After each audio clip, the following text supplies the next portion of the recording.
Welcome back to the Woven Energy Podcast on Real Practical Shamanism with me, Joseph Sikora, and as always, Damon Smith. We are here once again to talk about shamanism from the ground up. So we left last week's episode, The Pitfalls of Learning Shamanism Part 2, on a little bit of a cliffhanger. I think towards the end of the episode, Damon realised that we have about a million other things that we can talk about that we didn't get onto. So this is going to be a direct continuation. Damon, how you doing, man? Very good, mate. How are you? Good. We talk about the Dir state a bit. I mean, a little bit of that, So maybe this podcast can snap me out of it. I hope so, anyway. Maybe after the podcast, you go and do some chillicity practice and that'll snap you out of it. I think I will. I think I'll go out into the woods and stare at trees. And that goes for everyone listening as well. Yeah. Well, this is what I find. Because I do find myself particularly susceptible to that kind of brain fog thing. And there's all the science that I've been looking into about the dopamine levels, hormone levels and imbalance and all that. But there is the other side to it, which is just getting out into fresh air, doing some chillicity practice, which is absolutely the other side of the coin. And, we could all just, we could all do a little bit more of that, couldn't we? Indeed. So, Damon, take it away, because towards the end of last episode, you basically just said, you know what, I can talk for another hour on this. So yeah. So, go. what occurred to me was this one big thing that isn't particularly, there's a ton of pitfalls in learning shamanism, and we'll talk about them. I mean, for instance, once you start getting into level 4, which we are, and the main sequence episodes, there's a ton of pitfalls around each individual energy change. For instance, a really obvious one is keeping Tyrak out of there, keeping Tyrak out of the change, unless it's part of the change. The thing that occurred to me at the end of the last and one, that's cutting. That's cutting the flow of the energy. Yeah. Yeah.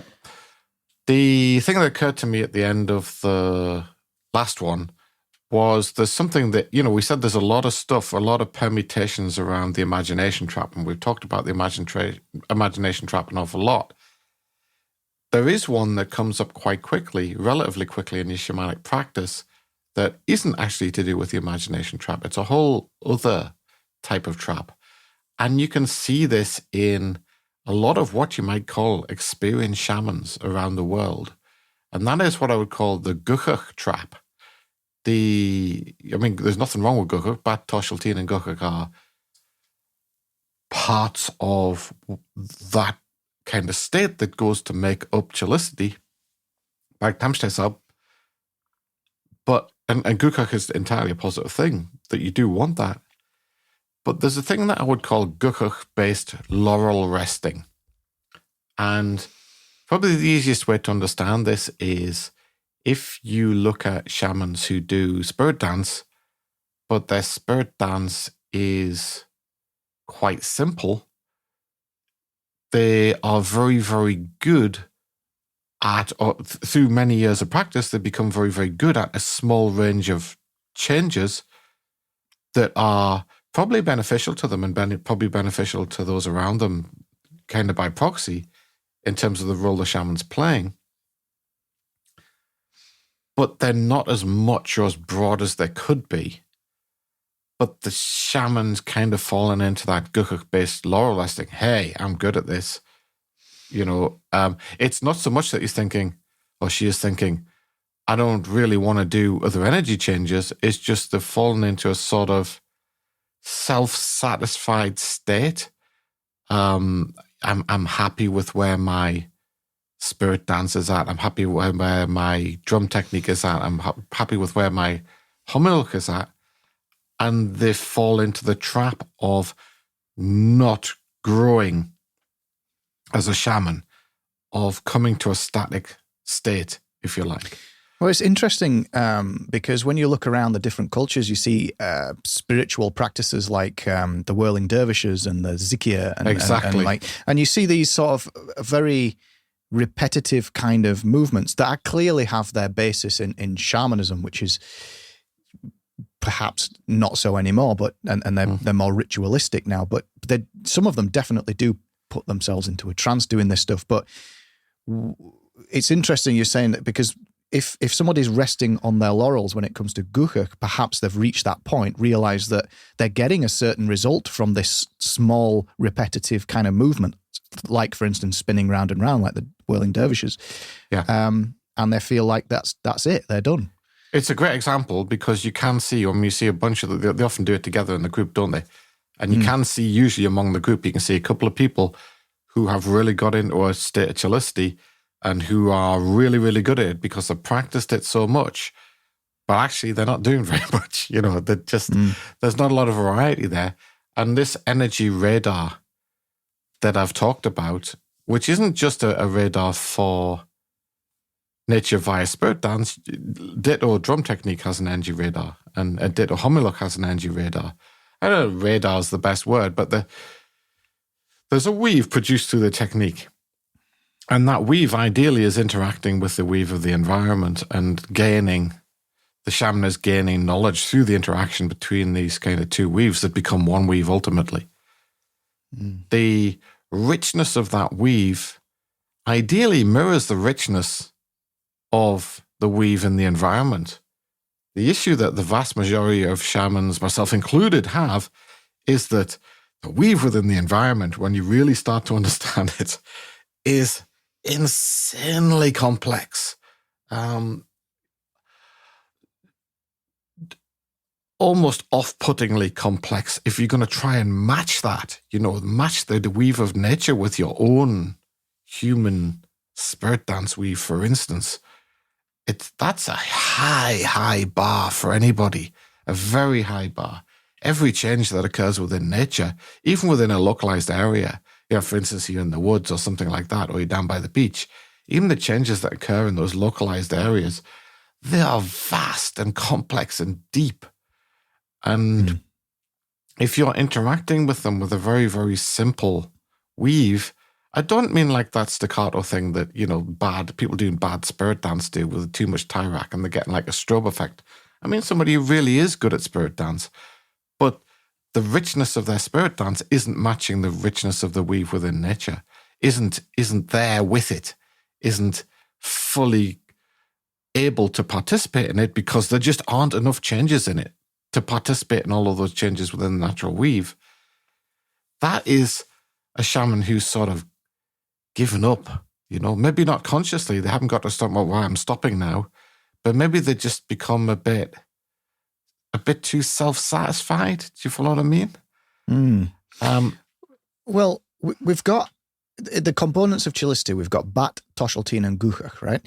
And guchach is the component of almost like a deep spiritual understanding of the skill in which you are trying to develop, right? You develop that kind of grace within the skill set that you're doing. I might have butchered that, but in general, that's right. Yeah. That's the idea. So perhaps when a shaman reaches that stage and sort of resting on the guchach laurels, they have forgotten about that component of toshaltine. Exactly, which is where I was going. You have preempted me, mate. Okay. Oh, I'm quite pleased with that one then. Yeah. That's exactly it. You might think that when it comes to resting on your guchach laurels, you say, I need to work more on my guchach. Well, no, that's the problem. Your guchach, within a very narrow scope, has become, and I wouldn't say too good, it's become very adequate within a narrow scope. The problem is not the adequacy of your guchach. The problem is the adequacy of your toshaltine. And so, we said a little while ago, what's one of the applications that I used for the book of changes? It was exactly that. It was, which of these changes am I not doing? And I could rest on my laurels and I could look at other shamans and say, look, my spirit dance is real richer and more varied than that guy's spirit dance.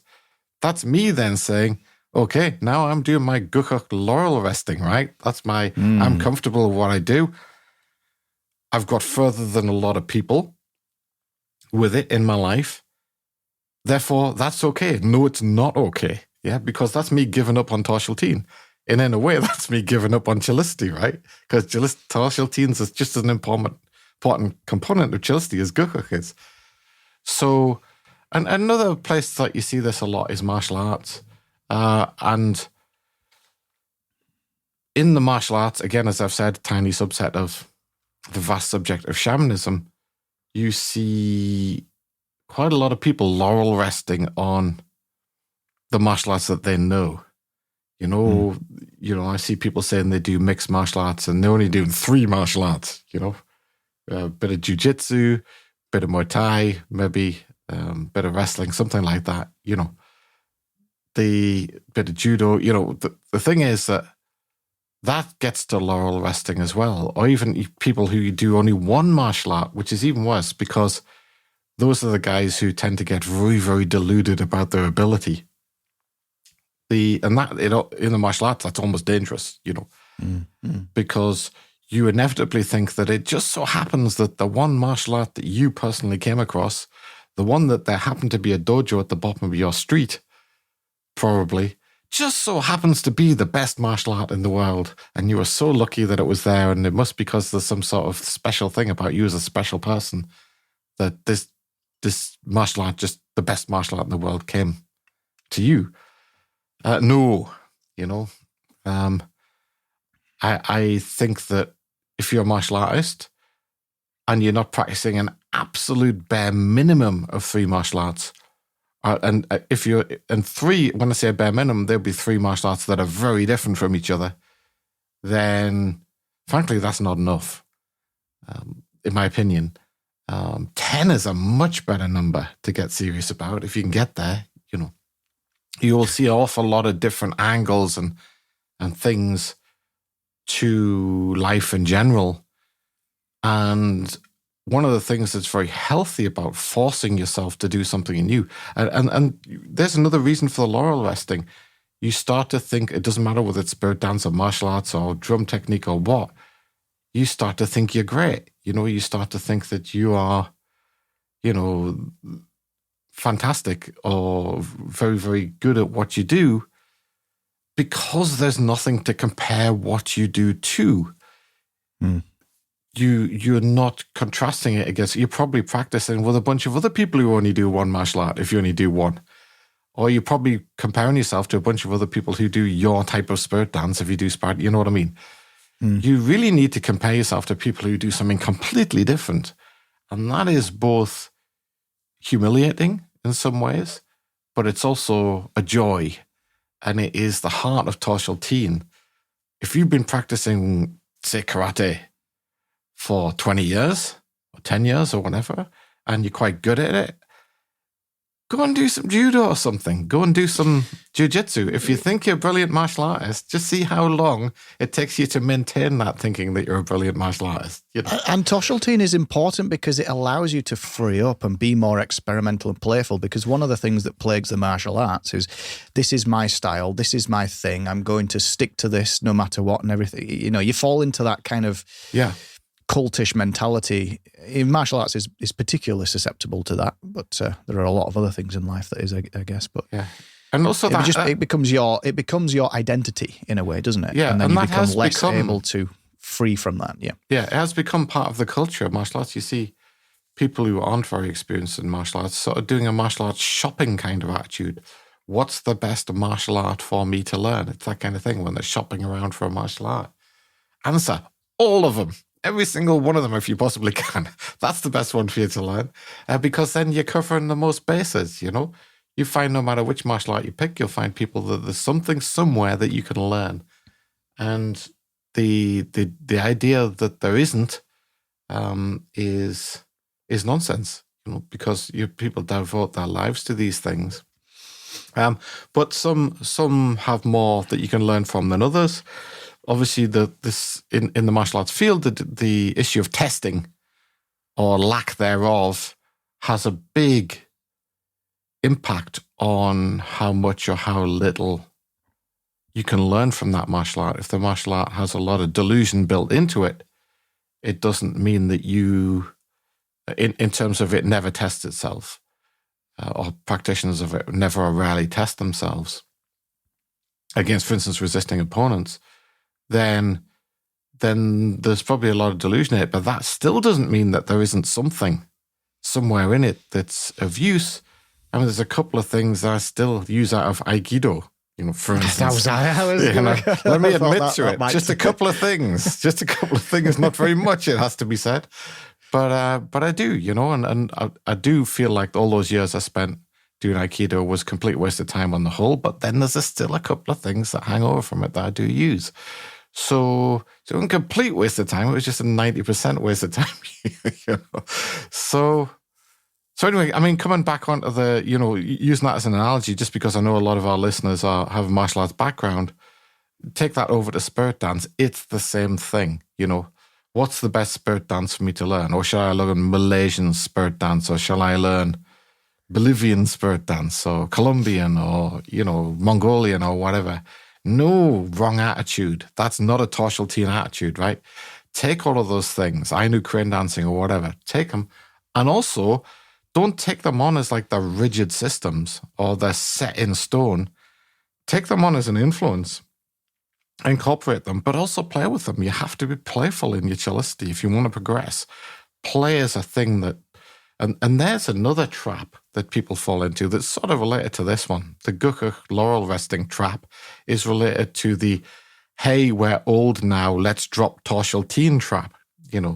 Play, for want of a better word, is something that kids do in school, right? When you get older, you have to get all sensible, don't you? For instance, in the workplace. You have to get all sensible, and we can't be playing around anymore. I've seen horrified reactions of managerial people to teams who play a lot. Teams who have team games or teams who play as they perceive it, who play around with, for instance, writing software or whatever the team is actually doing. Yeah. Although you get these horrified management reactions to that attitude, actually, those teams tend to be the best teams. They tend to be the most creative teams. They tend to be the fastest teams, the ones that have playful attitudes, So there's something deeply wrong with management culture. Some management culture, certainly in the UK, but also around the world, that stifles a lot of playfulness. And organizations that have a lot of playfulness and experimentation built into their attitudes tend to do incredibly well in business terms. So how we've ended up that there's this sort of management culture that's down on that kind of thing, when those organizations that do it, live and breathe that, do so well, is a weird thing. It's a very weird thing, Perhaps another analogy, another good analogy would be business in general. You see these businesses grow and they flourish because they've found their particular niche and they've really dominated that niche, and then they kind of get that taste of success and they're pretty successful. And then the level of growth sort of tailors and it peters out and it kind of levels off because and they don't see the end coming, do they? They don't see the end coming. That's the thing, No. because they're so established and they're so good at what they do, long established. And then the names. newcomers, the young buck newcomers come along and basically kick their ass, and they end up on the decline because they kind of like, they reach that stage where they're just sort of keeping the system moving rather than innovating with the whole injection of tortial teen, right? Yeah, I mean, there was nobody better placed than Blockbuster to do the Netflix thing. They even were offered, I believe they were offered the chance to buy Netflix. They turned it down because that online streaming thing is not what we do. We're really good at this, high street video rental thing that we do. Maybe it was DVDs by that time. And we're dominant, and we don't think there's much in this online streaming thing. So we'll not bother buying this company for a tiny sum of money for them by the time. They don't see it coming because they've fallen into the Gukuch trap. They've fallen onto laurel resting. Everything's working. Everything's comfortable. Everything's fine. Why disrupt that? It's working. Calm down. And that's the role of these managers, isn't it? These managers come in and their role isn't to innovate. Their role is to keep the status quo and just keep the wheel moving. Yes. So the good news is that in terms of shamanism, becoming a shaman, you are your own manager. Yeah. So the only person you have to have a good talking to is yourself. Give yourself a bit of a slap around the face and get on with it. But don't stop learning new things. It's a really, really bad idea. Don't stop learning new things. So when you say that about spirit dance, can you go a little bit deeper into that? Because what I'm worried about is like we've spent God knows how long on this podcast talking about the spirit dance, and now into stage 4, and then you're coming along now in the last 5 minutes and going, but you've got to be playful and do all sorts of other spirit dances. So just go into that a little bit. So basically, you need to start to see spirit dance. I think we've said this many times. You know, I often cringe when I mean, sometimes I'm guilty of doing it. We use phrases like Mongolian spirit dance or Japanese spirit dance or the Shinshukyo flavors of spirit dance. That's a bad thing to say because there is only spirit dance. And spirit dance is all about energy. And within an energy changes, and within the overarching hugely broad subject of spirit dance, there are verging on infinite energy changes that are potentially possible. And spirit dance that you might see a particular group of people practicing from a particular social background, maybe Mongolian spirit dance, for instance, you might see a bunch of recurring themes because they've sort of learned off nature. If they have learned off animals and they do an animal spirit dance, they've learned off the animals that are in their environment, that live in their region of the world. But what about all these other animals from all the way around the rest of the world? They've all got energy changes and they've all got things, and they're maybe not the same as the ones that are in that particular type of spirit dance. What I'm saying is you want to take on as broad a portfolio as possible. One little bunny step at a time, danto, as Mickey used to say, one little bunny step at a time. But you never want to stop those little bunny steps. And in spirit dance terms and in humuluk terms and in drum terms, it's all about incorporating more and more different types of energy changes in order to make your weave ever richer. In order to, and as long as you keep doing that, and also it becomes about, once you get to higher levels, 5 and 6 and stuff, it becomes against interacting with more and more different types of energy changes that are coming from outside yourself inwards, and the many and varied ways in which you can interact with those energy changes. You want to further increase the variety there as well, as much as you can.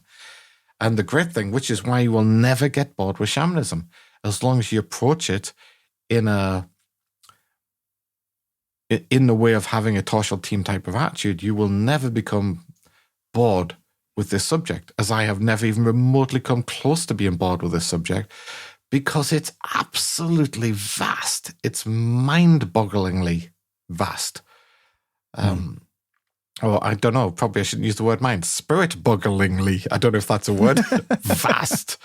To the greatest extent as possible. It's the biggest subject there is. I mean, over on Heretics, we've started doing this tutorial about, we just recorded another episode on Hallucination that's just about to come out. Started recording this tutorial on the very big and interesting subject of alchemy, teaching people how to do that. That is a huge subject. I mean, people have been working on it for hundreds of years, but compared to shamanism, it's a tiny little subject. It's all relative, And so I guess, although this is one of the pitfalls of it, it's also one of the upside of it, right? You just will never become bored of shamanism as long as you look at the subject with a torsional team kind of attitude.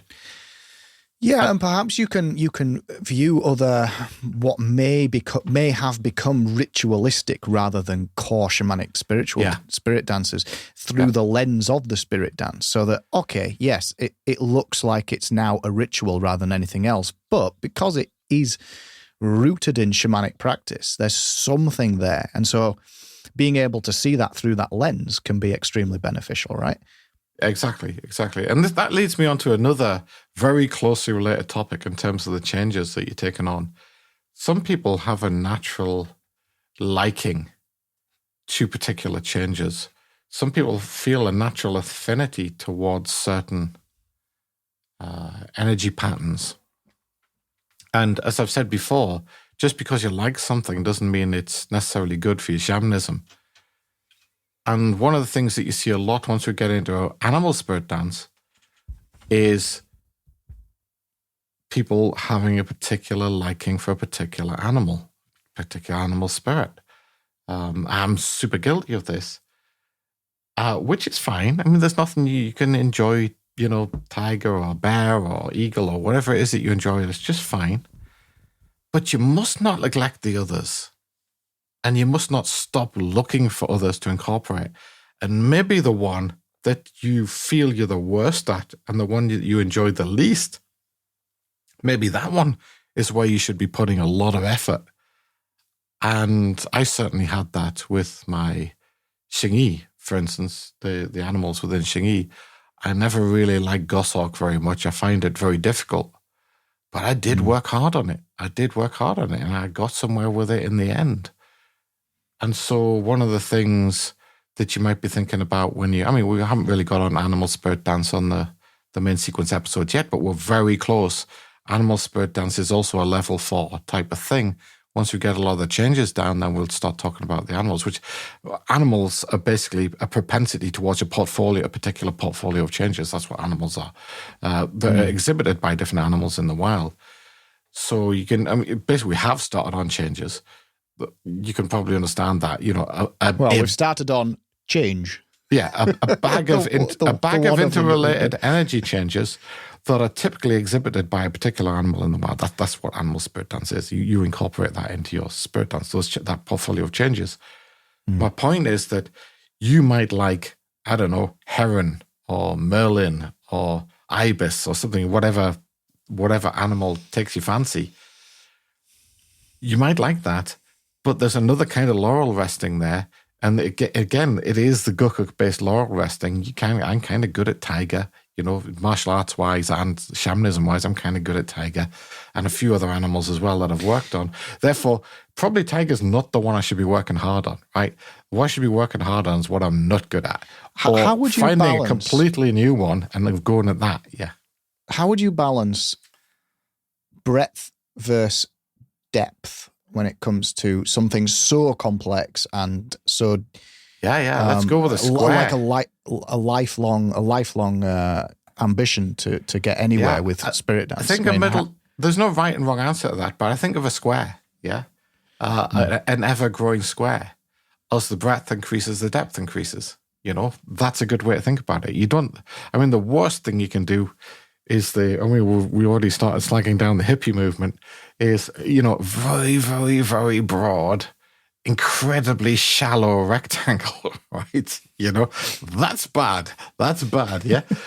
But also incredibly narrow vertical column, So maybe you do a type of spirit dance that focuses in on like 2 changes or something like that, but you're really, really good at those 2 changes. That's an incredibly narrow column.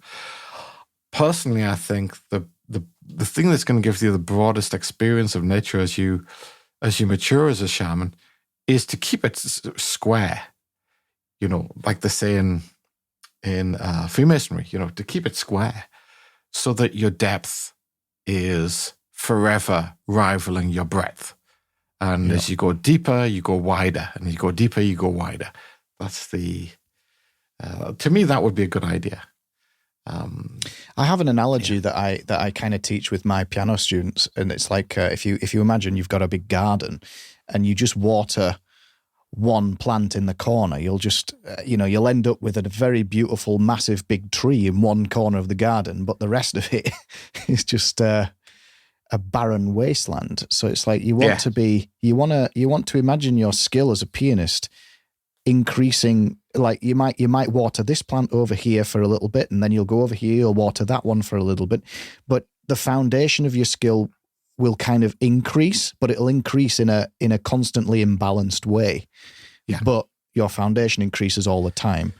So well, I think, and in a positive note, Creative Piano Academy is a great example of keeping the torsional team going, isn't it? I mean, most people, I think, naturally assume that when you go, certainly I had this when a kid, when I went to piano lessons, you start to learn set pieces, don't you? And they start you off with simple set pieces, and then you get a more complicated set piece and stuff, but you're always playing somebody else's music.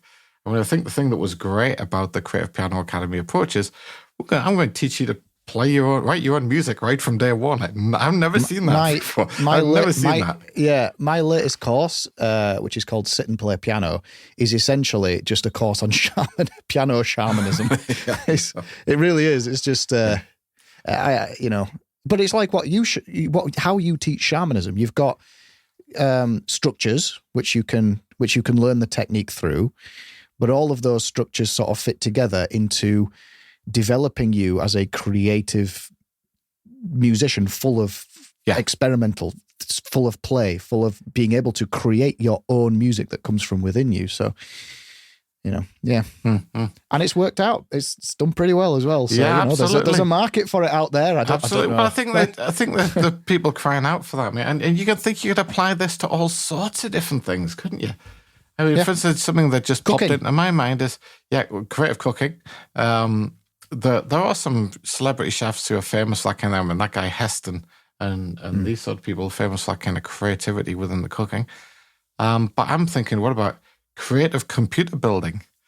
You know, a lot of people, when they teach somebody how to build their own PC, they're sort of teaching them from the point of view of this is sort of a plan, isn't there? We're going to use this and we're going to use this. So rather than sort of just, hey, let's start building a computer and see what it turns out like, something like that, just get playful as you're going along. Or think of if you're building a PC as like, it's a continuously evolving entity. It's not something that's ever finished. You're constantly upgrading it and changing it, changes configuration, all this kind of stuff.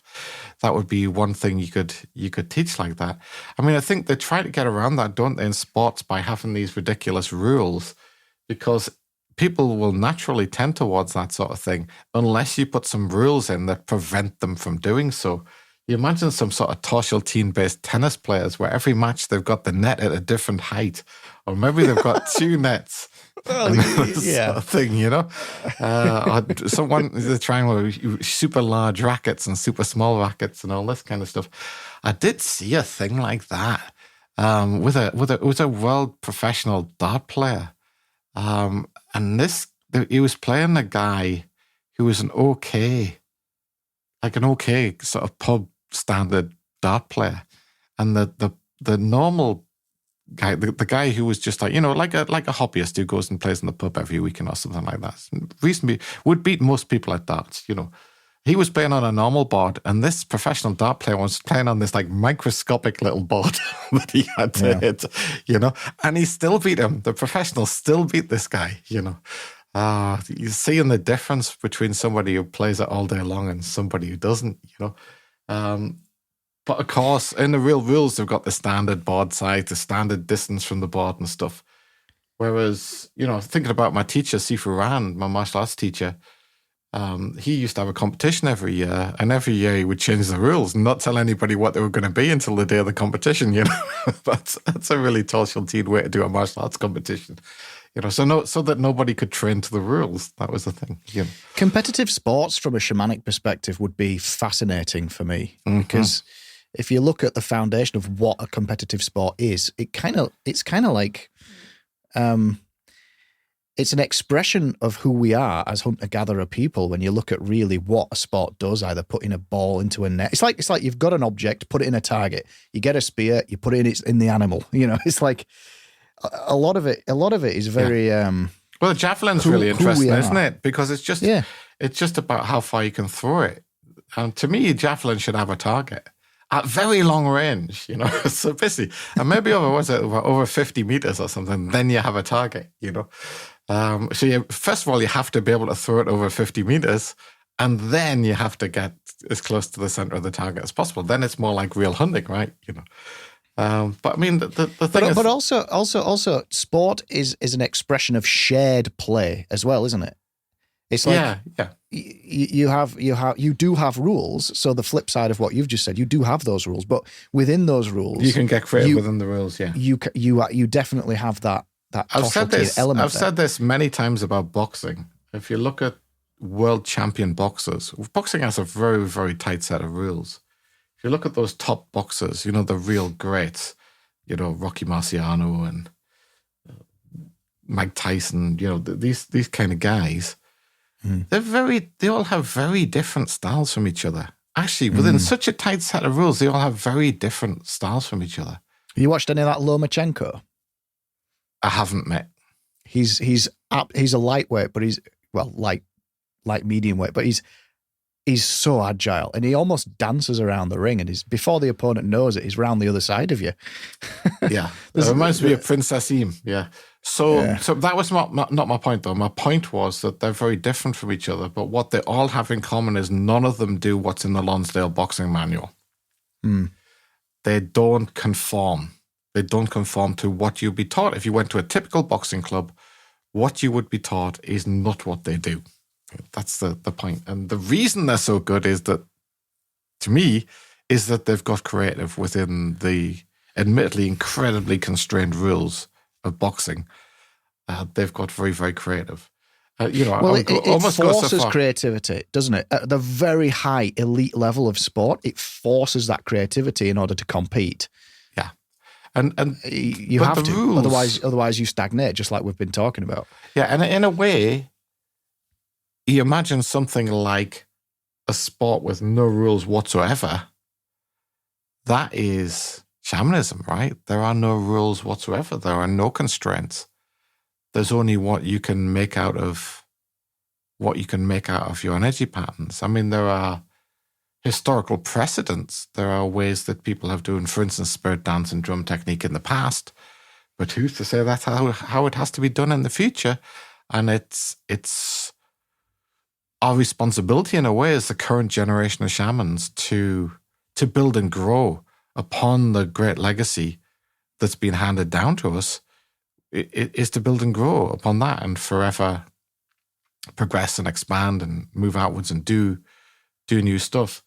That's kind of our responsibility, because that's Toshalteen in the large, right? That's just not the Toshalteen of one person. That's a Toshalteen stack of multiple generations going back in time. And we do need to, I mean, this is what esotericism is all about. And there's the other thing, is the Shamanism Trap. Let's call this one the Shamanism Trap. Trying to do shamanism, pure hunter-gatherer style shamanism, in a settled, civilized society is verging on impossible. So if you try to, it's a recipe for misery, really. It's a recipe for misery. At one time, it was a recipe for getting tied to a post and have logs stacked up underneath you.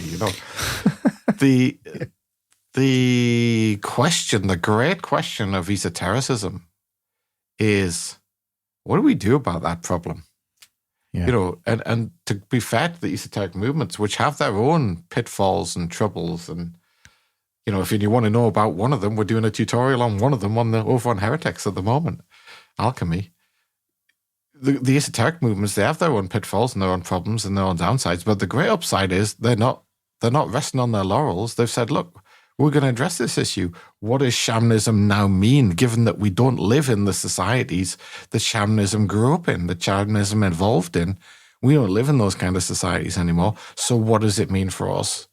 And so there's another trap. Oh, I'm only interested in shamanism. I'm not interested in esotericism. Well, if you are, then I hope you live out in the forest.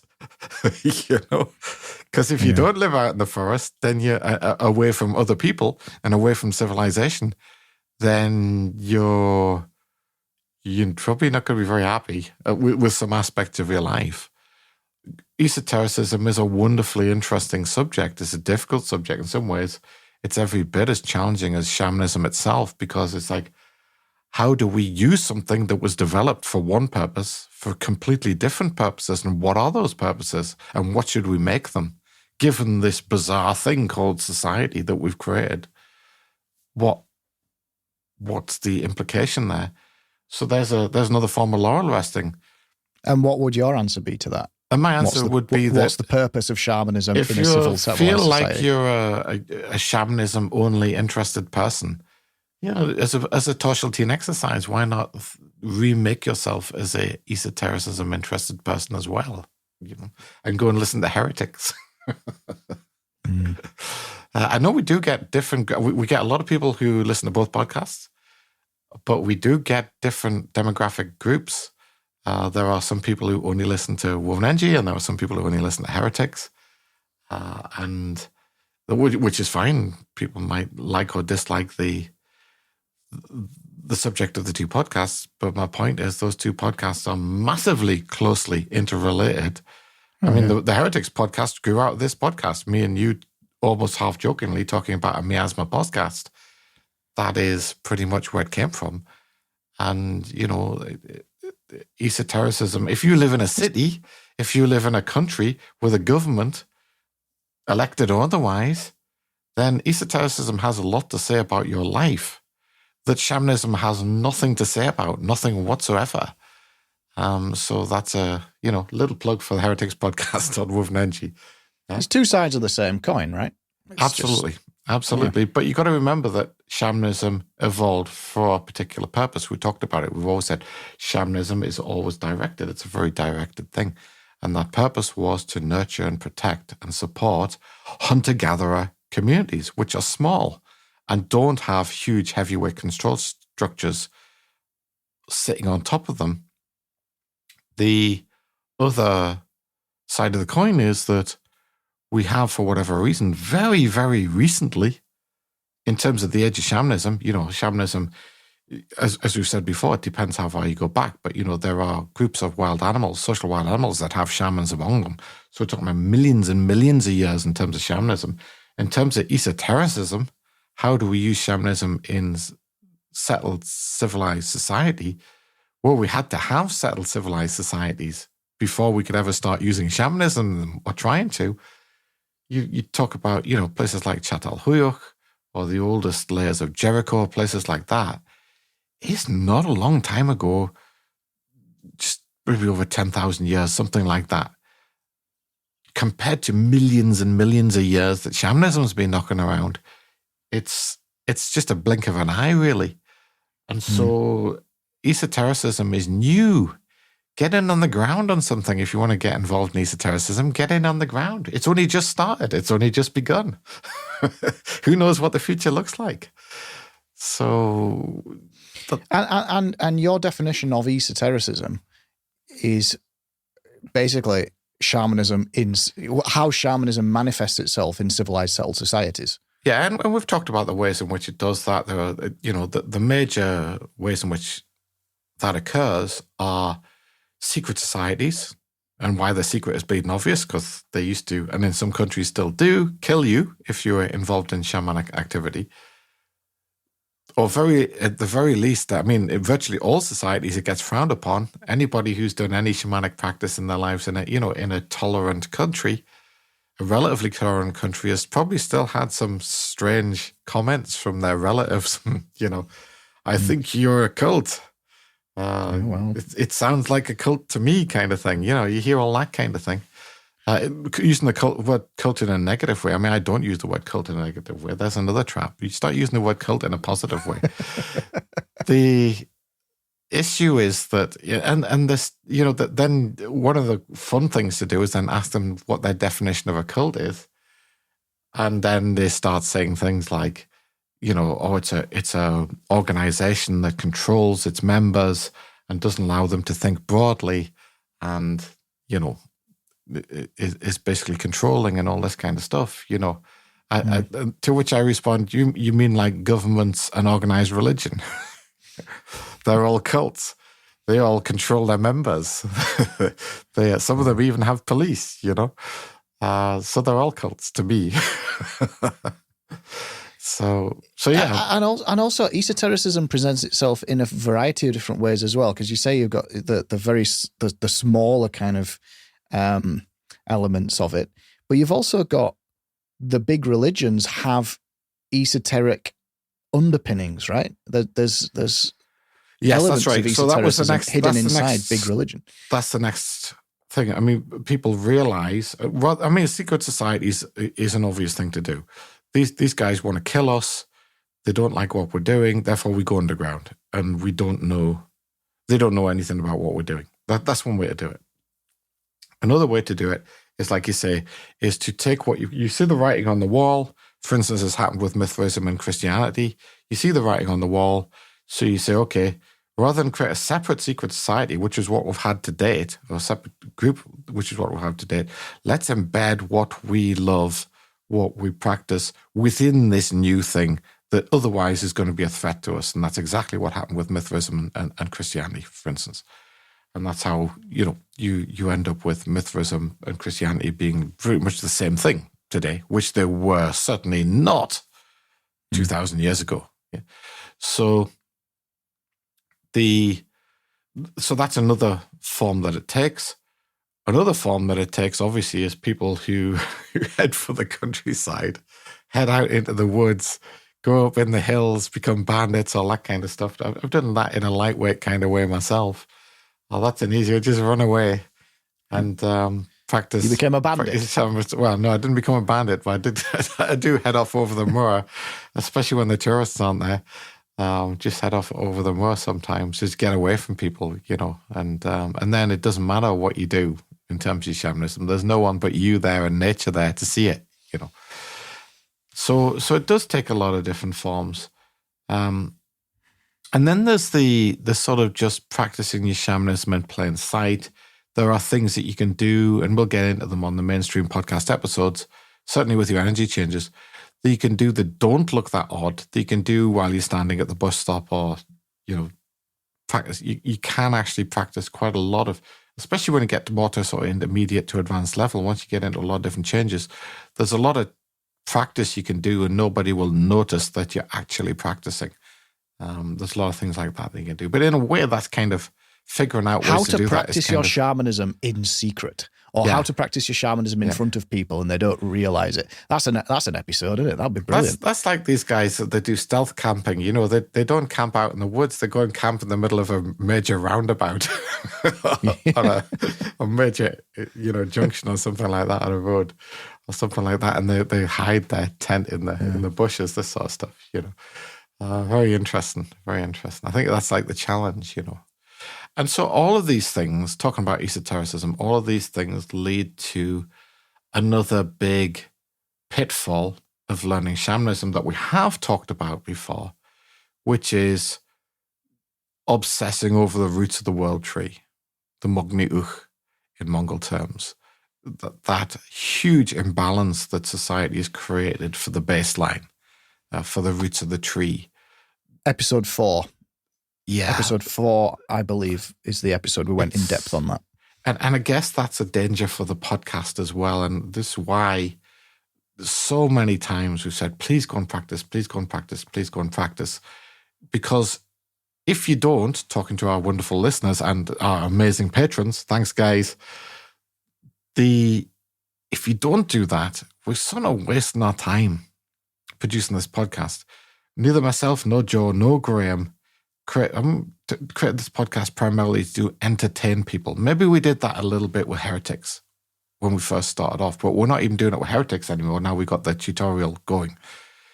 So the purpose of this podcast is not to entertain people. There are loads of more entertaining podcasts out there, probably more entertaining podcasts out there. The purpose is to encourage people to become shamans. That's always what we wanted to do. Or in heretics terms, I guess, encourage people to become esotericists. Now, this is our new mission with the tutorial is encourage people to become esotericists. The major thing, the major blocker is, this is very interesting. I'm very interested in that. So I'll sit and listen about it and think about it in my brain. Baseline activity, Modni Uch, roots of the tree. But what about the Modni Ichbi, the trunk of the tree? What about the Modni Mocha, the branches and leaves? The universe is a balance between those, if you want to think of mind, spirit, and body, if that's one, or mind, body, and spirit, if you want to think of it in that way. The universe is a balance between those things. But in our societies that we've created over the last 10,000 years, we are absolutely, innately obsessed with just one of those things, which is the mind. And that's East and West. You see it in its most crystallized forms. You see it in the Western tradition in terms of the influence of Aristotle and Plato, Socrates, those guys, and our passion for learning in universities and all that kind of stuff. I understand something in my mind, therefore I understand it. No, you do not. If you understand it in your body and your mind and your spirit, all acting together as one entity, then you really understand it. And it's a big problem in our science, or many branches of our science, that even especially ones like biology that could be participative, that could be more esoteric in nature. And there are people like Konrad Lorenz. Let's set all of his major downsides to one side and not mention Nazis and stuff. But Konrad Lorenz involved himself in experiments and found out stuff through doing that, participated in experiments and found out stuff through doing that other people wouldn't have found out if they hadn't participated and they'd only observed. So there are people like that within the scientific community who've done some good work along those lines. I think there could be a lot more of that in science than there is currently. Not to say get rid of any of the observer-based stuff, impartial observer. Yeah, what's impartial mean? To me, impartial observer sort of implies that you're very, very, very partial for the baseline. That's what impartial observer says to me. So I think in that term, impartial observer, there's an inherent bias baked into it for the Modniuch, for the roots of the tree, the world tree I'm talking about, not tree in my garden. Yeah. Yeah, I think one of the reasons that attracted me to particularly the way that you taught shamanism was that it helped me make sense of my own kind of state of mind. Because up to that point, I'm a very baseline heavy kind of person. Naturally, I don't know why. I definitely do think things too much. My brain goes in loops a lot, and I'm generally a very logical and rational kind of guy.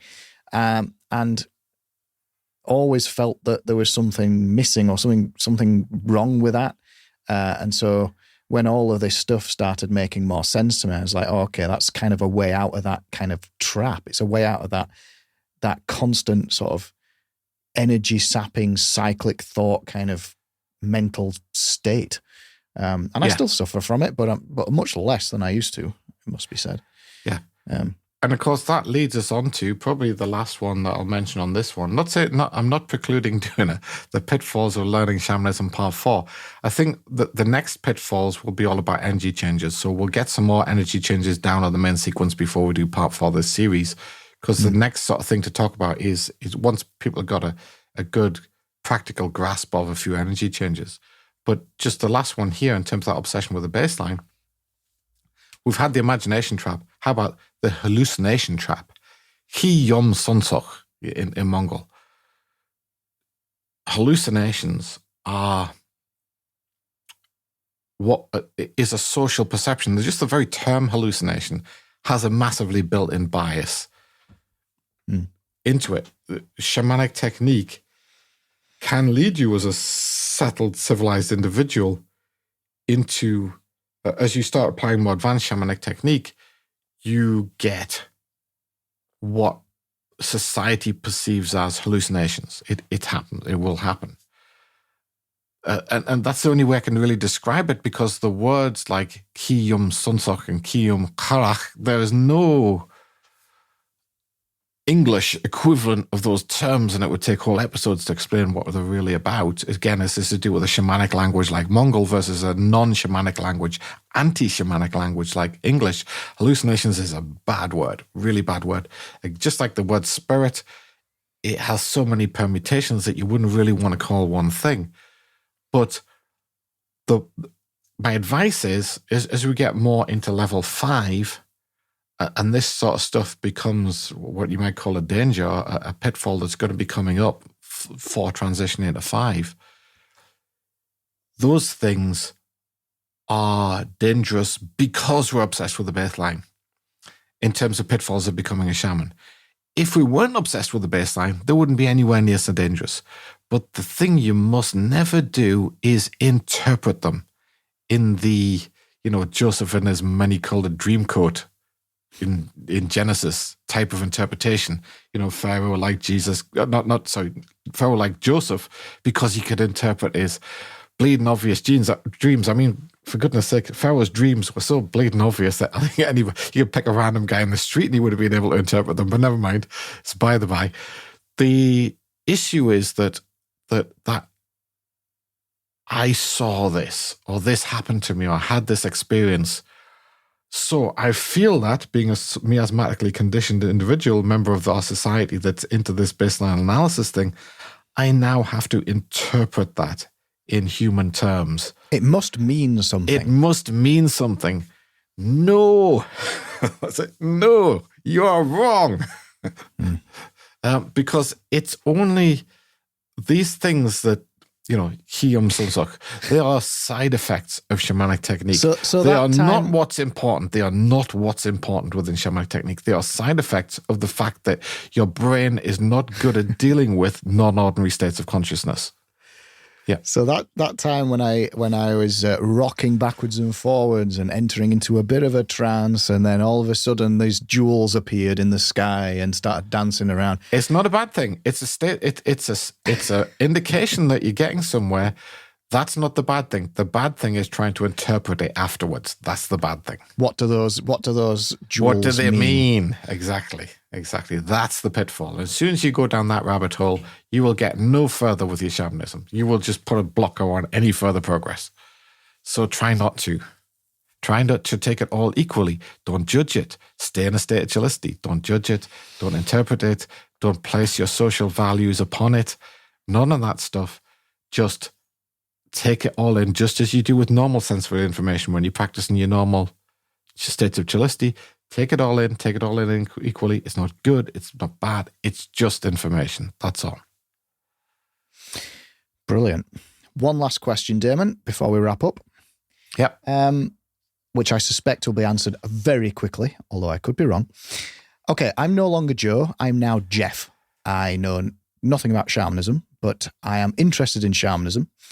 And I come across this person called Damon, and Damon knows a thing or two about shamanism. And I asked Damon, what is the most important thing that I should keep in mind as a beginner, putting one foot into shamanism, in order to not mess up, to stay on the track, to try and get somewhere with this thing we call shamanic technique?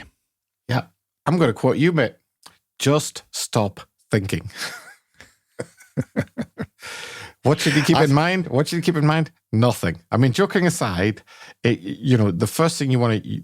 First of all, a beginner in shamanism does not want to be listening to this episode, right? We're here at episode 60. Goodness me. Episode 60 of the Woven Energy podcast. If you are a beginner, you want to... All the way back to episode 1, please. It's not that we don't begrudge you the information, but there's a series of building blocks that are needed in order to understand the kind of stuff we're talking about on an episode like this, for instance. And we do have listeners who've been through that process, and we know we've had listeners who've gone out and actually practiced, not just listened and been entertained, but have gone and practiced. Thanks ever so much, guys. That's amazing. Your effort is greatly appreciated, and even got somewhere with it, which is absolutely mind-blowingly fantastic, that we could help people move towards becoming shamans in that way through a podcast is just amazing. But for a beginner, the only thing you need to work on to begin with is being able to get into a state where you're not thinking too much, where you're not interpreting things too much, where you're not placing your judgments on them, where you're not looking at something and say, oh yes, I understand that, and putting it in a little box and categorizing it. You want to just practice getting into a state where you're not thinking about things very much. That's your first step. That's what we call chillicity. And ideally, and we could say there's a longer road after that. We start having different stages of progression. But that foundation is the foundation of everything. Chillicity is the foundation of everything.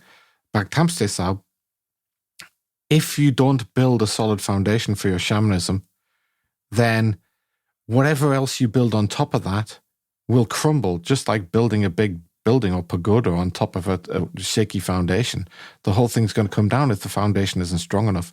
And you cannot have a better foundation for shamanism than chillicity, because chillicity is what enables you to distinguish what's real from what's your imagination or your hallucinations later on, or what's, Chalisti is the horn of the Chilean that enables you to distinguish between truth and falsehood. But that's not truth and falsehood in religious terms. In fact, I believe this to be true. I believe that to be false. That's a religious true and false. This is a nature-based true and false. Nature demonstrates to me constantly that this thing is true, because if it was false, nature wouldn't be doing this. Do you follow what I mean? To me, in my shamanic technique, we're trying to get ourselves in a state as shamans where nature, not human beings, can teach us stuff. And in order for us to do that, we have to approach nature with an empty cup, not a full cup. And it's very, very difficult. And I'm not saying I'm perfect at it myself, but I'm saying that's the premise behind it. We go to nature with an empty cup. We allow nature to headbutt us through these wonderful shamanic techniques, which are legion. There's thousands, millions of them. We allow nature to headbutt us in the face and give us information, give us stuff to put in our cup. Miki called that the jikimotsu. The natural dew, the dew of nature, the jikimotsu, the divine dew, the learning that can only be derived from nature and not from other human beings. Not to say that nature isn't part of other human beings. There's some learning to be done there. But that is where you want to start if you're starting out on the shamanic path. And your first pitfall would be to try and progress further than that without first emptying your cup. That would be your very first pitfall of all. Well said. Very good. I think that gently wraps us up, doesn't it?